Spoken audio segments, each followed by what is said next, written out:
विघ्न आ ही जाता है, कितना भी कुछ करो कहीं ना कहीं आ ही जाता है। एक बार ठाकुर जी खुद का विवाह था भगवान कृष्ण का, उसमें भी विघ्न हो गया था, वो कथा आगे आएगी।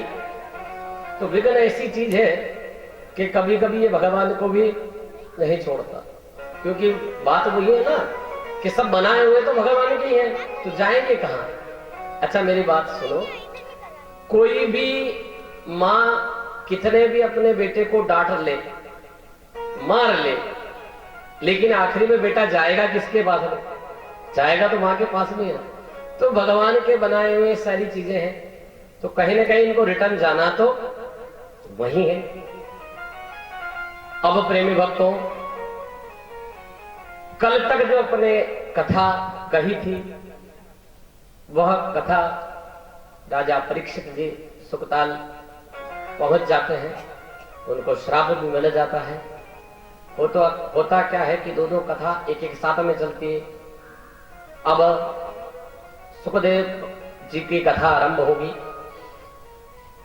उससे पहले क्या होता है भगवान कि एक बार नारद जी ने मन में विचार करा। नारद जी का तो काम ही आप जानते हैं, नारद नाथ नारद, जो उनकी बात कोई काट ना सके उन्हें कहते हैं नारद। नारद का मतलब तो यही होता है। अच्छा, अभी वाले नारद में और पहले वाले नारद में बड़ा फर्क था। अभी वाले नारद तो ऐसे हैं कि किसी का अच्छा खासा घर चल रहा हो के तो उस घर का बंटा ढाल करवाई दे। लेकिन पहले के जमाने में जो नारद थे, भगवान नारद, वो जिनके घर चले जाते थे या जिनको दर्शन देते थे, महाराज उनका जीवन न, मतलब जिसको नारद मिले उसको भगवान 100% मिलना तय हो जाता था।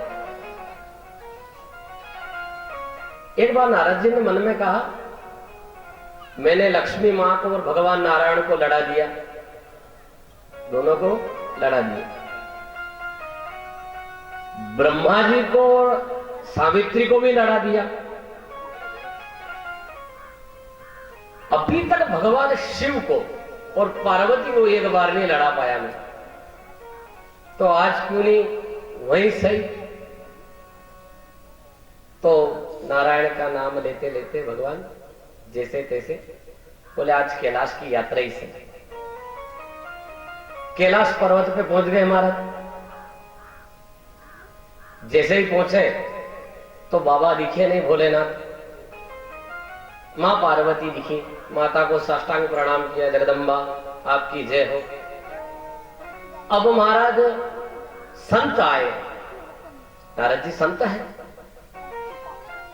संत देवता पधारे तो भगवती भी खड़ी हो गई। जगदम्बा है, लेकिन संतों का, ब्राह्मणों का जब आगमन होता है महाराज, उस समय बुद्धिजीवी व्यक्ति को, चाहे वो उम्र में बड़ा हो, धन में बड़ा हो, लक्ष्मी में बड़ा हो, हर बात में बड़ा हो, लेकिन संत और ब्राह्मणों को देख के प्रणाम करना ही चाहिए, खड़े हो जाना चाहिए, ज्यादा नहीं कर सको तो।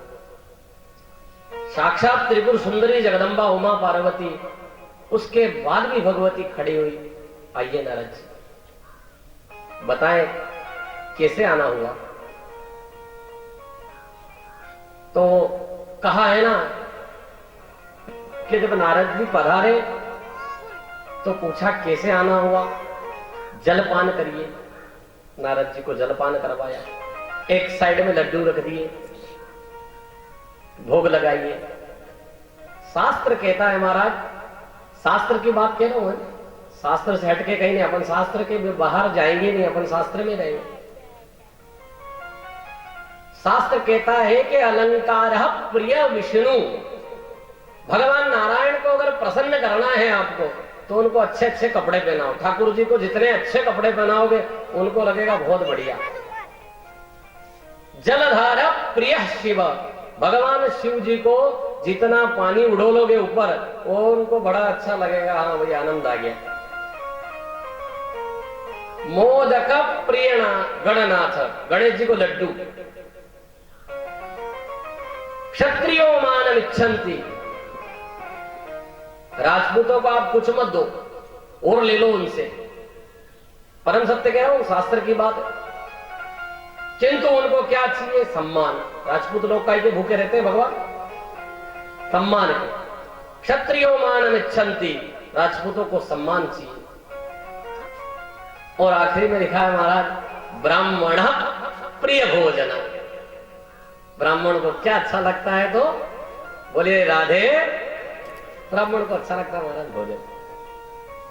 अब नारद जी संत देवता आए थे तो लड्डू रखना स्वाभाविक था भगवती का। लड्डू रख दिया। नारद जी लीजिए। कि हाँ माता ये तो ले लूंगा। आज बाबा नहीं दिख रहे। बाबा कहाँ है? बाबा मतलब कौन? भगवान शिव। बोले बाबा कहाँ गए? दिखाई नहीं दे रहे। बोले वो गुफा में तपस्या कर रहे हैं। बोले नारद जी आजकल आप दिखाई नहीं देते हो। माता पार्वती ने कहा आजकल आप रहते कहाँ हो? कहाँ रहते हो? आप दिखाई नहीं देते हो। नारद जी ने कहा माता क्या दिखाई दे? कलयुग है। इस कलयुग में कोई किसी का नहीं है। कोई किसी से प्रेम नहीं करता, कोई किसी से स्नेह नहीं करता। सब अपने अपने काम में लगे हैं। सबको अपने अपनी पड़ी है। कि नहीं नहीं ऐसा तो नहीं है। क्या नहीं माता, मैं तो आजकल जाना नहीं बंद कर दिया। किसी के घर नहीं जाता। कोई सच्चा प्रेम करता ही नहीं है। कहा है ना कि सुर नर मुनि सब किया हरि। सुर नर मुनि जन सब किया हरि। स्वार्थ लागी कर रही सब प्रीति। स्वार्थ लागी करे सब प्रीति। श्री राम जय राम जय जय राम। श्री राम जय राम जय जय राम। महाराज सुर नर मुनि जन सबकी यह रीति हो गई है। स्वार्थ लगे तो काको सा, न स्वार्थ गया तो जय जय सिया राम। ऐसी रीति हो गई। पार्वती माँ ने कहा नहीं नहीं नारद जी तुम कह रहे होंगे बात ठीक है, लेकिन मेरे जो पति है ना वो परमेश्वर कौन? भगवान शिव। वो इतने अच्छे हैं, इतने अच्छे हैं कि वो हर बात मेरे को कहते हैं। हर कोई सी भी बात हो, छोटी से छोटी, यहां तक कि उनके गुरुजी ने जो गुरु मंत्र दिया ना वो भी मेरे को बता दिया। गुरु मंत्र कोई बताता है? गोपनीयम गोपनीयम गोपनीयम प्रयत्न था। शास्त्र कहता है गुरु मंत्र को छिपा के रखना चाहिए, किसी को बताना नहीं चाहिए। पत्नी को भी नहीं बताना चाहिए। ये शास्त्र की बात है। लेकिन नारद जी उसके बाद भी देखो, मेरे पति प्राणनाथ अधीरेश्वर परमेश्वर भगवान शिव, उनने मेरे को गुरु मंत्र से बता दिया। बोले अच्छी बात है माता, प्रेम होना ही चाहिए। अब गुरु मंत्र बता दिया। और सुनो नारद जी, इसके बाद भी क्या होता है, कभी कभी वो तपस्या करते हैं ना, तपस्या में उनको राम जी दर्शन देते हैं, वो भी आके मेरे को बता देते हैं। और तुम कह रहे हो प्रेम नहीं करते? तुम्हारे वहां नहीं करते होंगे, हमारे यहाँ तो बराबर प्रेम होता है। नारद जी ने कहा लड़ाई फेल, सिस्टम चालू नहीं हुआ। नारद जी ने कहा मतलब लड़ाई करने का मतलब ये तरीका गलत, दूसरा तरीका लाओ। मतलब लड़ाई करवाना लक्ष्य नारद जी का क्या है कि लड़ाई करवाना, पर लड़ाई फेल हो गई। यहां अब फिर कहा नारद जी ने कोई बात नहीं माता, आप दोनों के प्रेम रहना ही चाहिए, बहुत अच्छी बात है। और लड्डू की जी में रहे हो, वो काम बंद नहीं है, वो तो चालू है कंटिन्यू, क्योंकि वो तो लेना ही है भोग। बाद में कहा माता एक बात और पूछो। क्या? हाँ नारद जी पूछो। बोले माता आप जब इतना भगवान शिव प्रेम करते हैं, इतना सब कुछ है, तो उनने ये तो बताया होगा माता कि आपकी ये गले में जो माला है ना, माला भगवान शिव के गले में जो माला है वो किसकी? वो मुंडों की जो माला है वो किसकी? ये बात तो आपको पता होगी से। अब महाराज ये कहा ना, माता पार्वती के मन में भी थोड़ा सा लगा, हाँ बात तो थोड़ी थोड़ी सही है, बात तो आपने सही कही महाराज। अब नारद जी ने कहा अपना काम हो गया, मतलब अपना तीर जगह पे लग गया। माता चलता हूँ, थोड़ी जल्दी में हूँ, नारायण का नाम लेना है और सीताराम सीताराम करते हैं नारद जी। चल दिए कि माता बढ़िया प्रेम रहे आपका, नहीं मैं चलता हूँ, मैं थोड़ी जल्दी में हूँ। ऐसा कह के नारद जी महाराज चले। अब तो जैसे ही बाहर में नारद जी का निकलना और उधर से भगवान शिव का आना हुआ। अब भगवान भोलेनाथ पधारे, नारद जी ने प्रणाम करा दूर से कि बाबा प्रणाम, भोग देता हूं। भगवान शिव ने कहा प्रसन्न रहो बालक, खुश रहो संत महात्मा। बोले रुको रुको, चाय पानी कुछ तो व्यवस्था। कि नहीं नहीं बाबा वो तो सब हो ही गई है, ठीक है फिर कर लेंगे, लेकिन आप आश्रम थोड़ा जल्दी पधारे, माता आपको याद कर रही। भगवान शिव ने मन में कहा जरूर करेगी माता तो याद, आप जो जाके आए हो आश्रम में, माता तो याद करना तय है, क्योंकि आप गए थे आश्रम में। और जहां आप जाते हो, मन में कहा शिव ने, जहां आप जाते हो वहां तो कल्याण होना ही है। अब माता पार्वती इधर से भगवान शिव आ रहे हैं, उससे पहले माता पार्वती को दिमाग में वो चढ़ गई क्या कि वो माला पहन रखी मेरे को नहीं बताया, माला पहन रखी मेरे को नहीं बताया। एक बार मन में अगर कई बात चली जाए महाराज के, मन में कोई शंका आ जाती है तो फिर समाधान आना बड़े मुश्किल चीज है। अब क्या हुआ कि पार्वती जी सुंदर वस्त्र उतार दिए, मलिन वस्त्र धारण कर लिए और कोप भवन में चले गए। पहले के जमाने में क्या होता था, एक कोप भवन अलग से बनाया जाता था, जिसमें क्या है, जब महाराजा महाराजा के जो पत्नियां रहती वो नाराज होती तो उसमें चली जाती, तो राजा समझ जाते थे कि देवी रुष्ट है, उनको मना के लाओ या उनकी शर्तें मंजूर करो। भगवान शिव आए, आश्रम में आके देखा तो माता पार्वती तो है ही नहीं। नंदी वगैरह सब पूछा, बोले तुम्हारी माता के भगवान इशारों बोलवा करके हिम्मत भगवान शिव क्या में, बोले आई कोप भवन में। भगवान तो पहले ही जान रहे थे कि नारद जी आए तो काम तो बराबर करके ही गए होंगे, फिर भी भगवान जैसे तैसे हिम्मत करके भगवान शिव गए मां जगदम्बा के शरण। बोले देवी क्या बात है, किस कारण से नाराजगी आप कोप भवन में? बोले भगवान आप तो रहने ही दो, आपको मेरे से प्रेम है ही नहीं। बोले कि गए जब तो बढ़िया थे और आया जब प्रेम का चला गया। बोले देवी बताओ हुआ क्या? कि भगवान आप अंदर से तो काले हो, अंदर से तो काले हो, लेकिन आप बाहर से भी काले हो और कपटी हो। क्या कह दिया भगवान शिव से? आप अंदर से काले। अब भगवान अंदर से काले कैसे हैं? जब जहर पिया था महाराज तो उनका जो कंठ है वो नीला पड़ गया था, और जहर कौन से कलर का था? काले कलर का। तो पार्वती ने कह दिया कि तुम पहले तो अंदर से काले, जबकि भगवान का शास्त्र कहता है कि कर्पूर घोरम करुणावतारम संसार सारम भुजगेन्द्रहारम कर्पूर घोरम करुणावतारम संसार सारम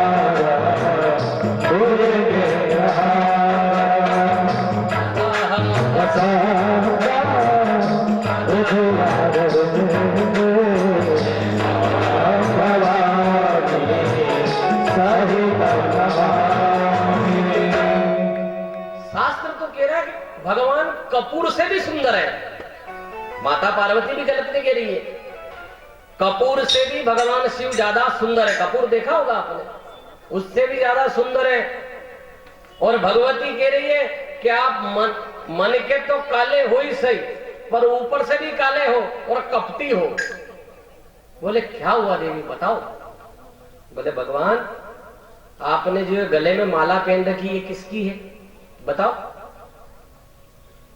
भगवान शिव ने कहा बस इतनी सी बात है देवी, इसमें इतने सब बातें करने की क्या आवश्यकता पड़ रही थी? ये जो है ना ये तुम्हारी। बोले मेरी? बोले हाँ, आपका आप जब लीला करते हो, आपका जन्म होता है, आप बड़े होते हो और लीला करके फिर आपकी मृत्यु हो जाती है और फिर आप जन्म लेते हो। जब आप मर जाते हो तब आपकी याद बहुत आती है। उस समय क्या करता हूं मैं, ये मुंडों की माला लेता हूं और धागे में पिरो के गले में डाल के रखता हूं, जिससे आपकी याद मेरे को हमेशा बनी रहे। जैसे ही भगवान शिव ने ये कहा और पार्वती मां जगदम्बा ने कहा, फिर तो प्रभु आप कपटी नहीं, महाकपटी हैं। क्या कहा? आप कपटी नहीं, महाकपटी हैं। भगवान शिव ने कहा ये बात क्या हो रही है? बोले देवी ये कैसे? बोले प्रभु आपने ऐसी कौन सी दवाई पी ली जो आप तो मरते ही नहीं और मैं मर रही हूं 10 बार? वो दवाई आप अकेले अकेले पी गए। भगवान को मन में बड़ी हंसी भी आई, आंसू भी आ गए, द्रवित हो गए भगवान शिव। बोले देवी वो औषधि बड़ी दिव्य है, वो औषधि भगवत नाम की है, वो औषधि भगवान गोपाल कृष्ण भागवत महापुराण अमर कथा है। बोले मेरे को भी सुनाओ। क्या कहा भगवान? बोले मेरे को भी सुनाओ, कथा तो मैं भी सुनूंगी। भगवान ने कहा कोई बात नहीं, आप कथा सुनिए, लेकिन कथा सुनने के भी कुछ नियम है। बोले वो सारे नियम रख लूंगे। बताओ आप तो क्या नियम रखने? बोले नियम ये है कि यह कथा एकांत में होगी। बोले ठीक है, कैलाश पर्वत पे जो नंदी श्रृंगी इनको कह दो जाओ, कुछ देर के लिए सब चले जाओ।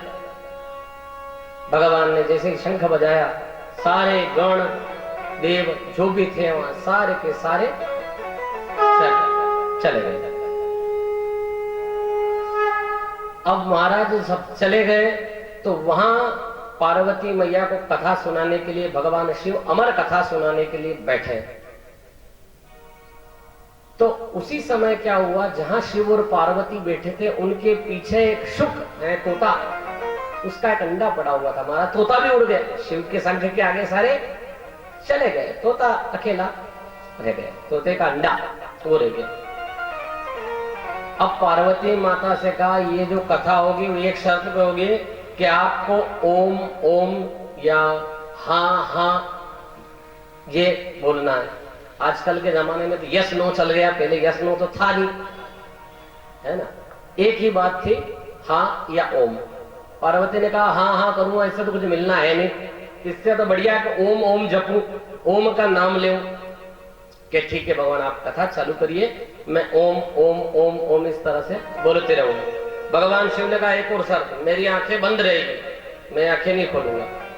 कि कोई बात नहीं भगवान। अब जैसे ही भगवान शिव ने कथा प्रारंभ करी, कथा का पहला दिन वो अंडा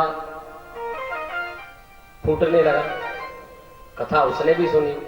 दूसरे दिन अंडे में से एक जीव निकला, वो भगवान शिव के और पार्वती के पीछे था। दूसरे दिन की कथा भगवती ने सुनी। अब आया तीसरा दिन, तीसरे दिन की कथा भी भगवती ने सुनी। वो अंडा जीव बन गया, छोटा सा बच्चा, बिल्कुल छोटा सा, उसने भी कथा सुनी। चौथे दिन माखन चोर की कथा आई, भगवान कृष्ण की कथा चौथे दिन आती है।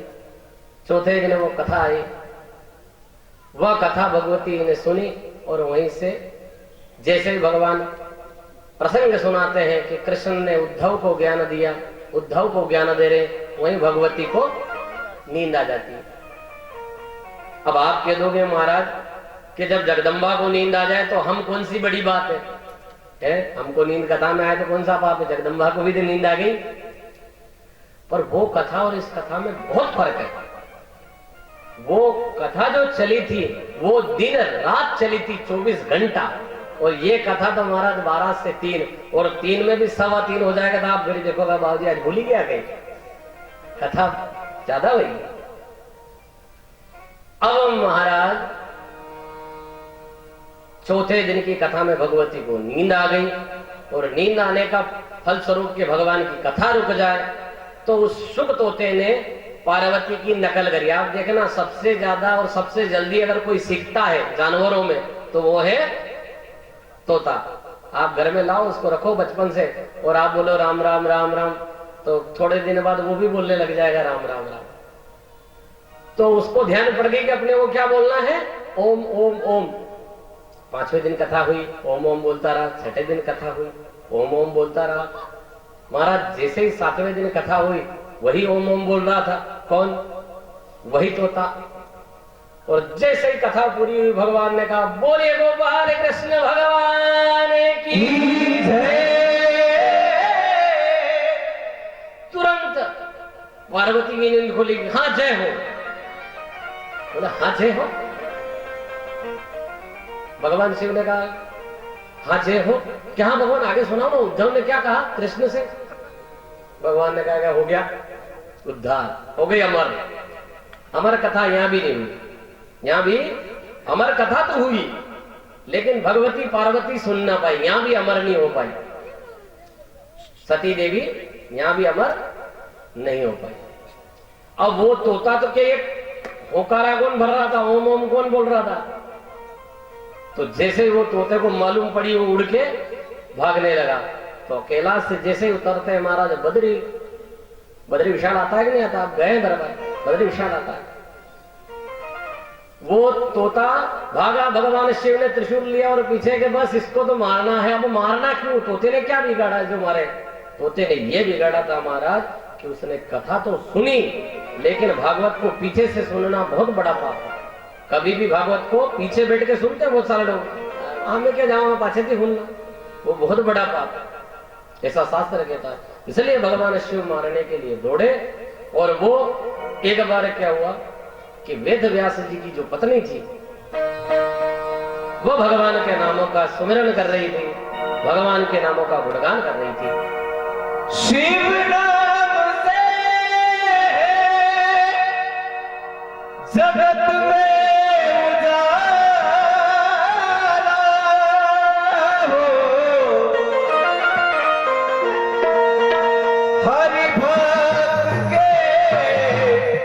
मन में शिवाला।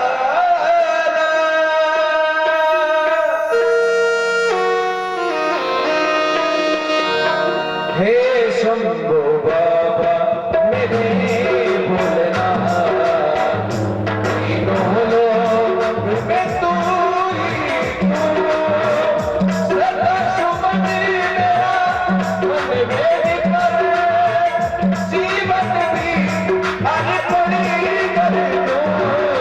हे शंभो बाबा मेरे भोलेना, तीनों लोक में तू ही तू।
दरबार में सोना ही सोना है। जो सोना पाना चाहता है वो मेरे साथ मीठी मीठी ताली बजाते हुए बोलना है, मोरे भोले बाबा मेरे भोले बाबा मेरे भोले बाबा मेरे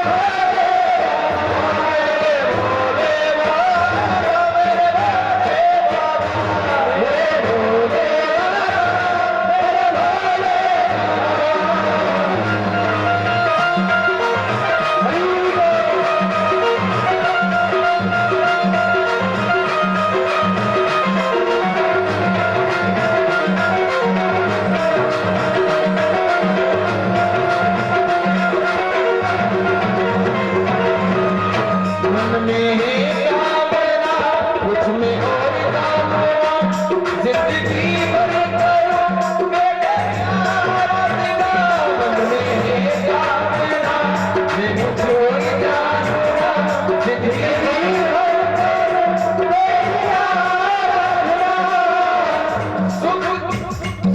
की पहचान है, मुझको ही ज्ञान है, प्रभु सब करूं मैं तेरी वंदना। सुख की पहचान है तू, मुझे ही ज्ञान है तू, प्रभु सबसे भले तेरी वंदना। धूल तेरी चरणों की लेकर, धूल जीवन को अर्पण कर दूं। हे शंभो बाबा तेरे गुणगान, तीनों लोग में कोई कोई, सदा सुमन मेरा मन बेबने, जीवन को अर्पण कर दूं। हे शंभो बाबा तेरे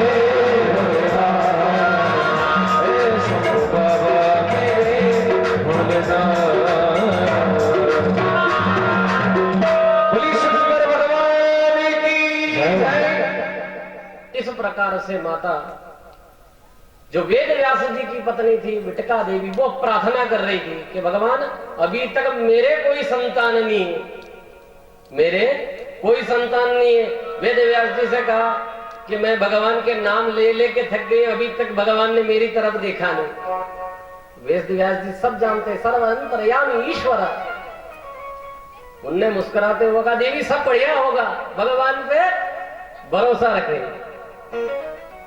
और जैसे ही मां बाल को संवार रही थी, बाहर भगवान के भजन गा रही थी, और उसको मैया को विटका देवी को हल्की सी बगासी आई, और उधर से उस पक्षी का आना हुआ, तोते का ऐसा विटका देवी यानी वेद व्यास जी की पत्नी के मुंह में चला गया।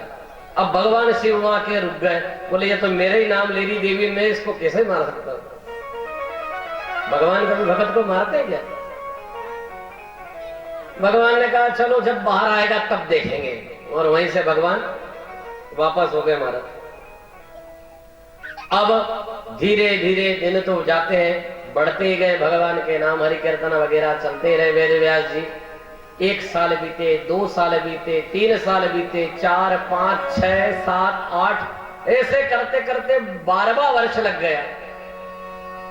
एक दिन विटका देवी ने हाथ जोड़ के कहा कि स्वामी वेद व्यास जी से, बोले मेरे गर्भ के अंदर से मंत्रों की आवाज आती है।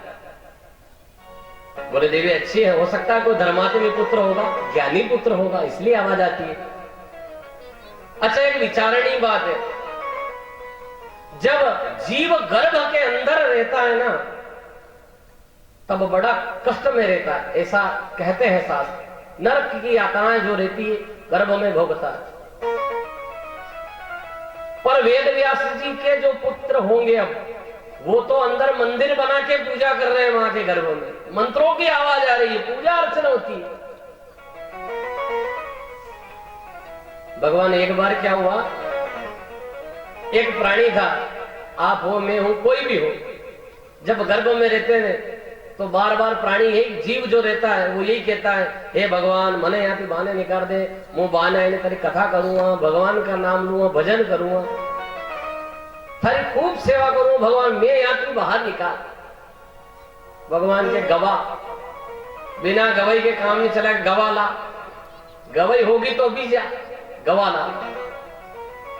उसने ब्रह्मा जी से कहा, हे भगवान, ब्रह्मा जी मेरी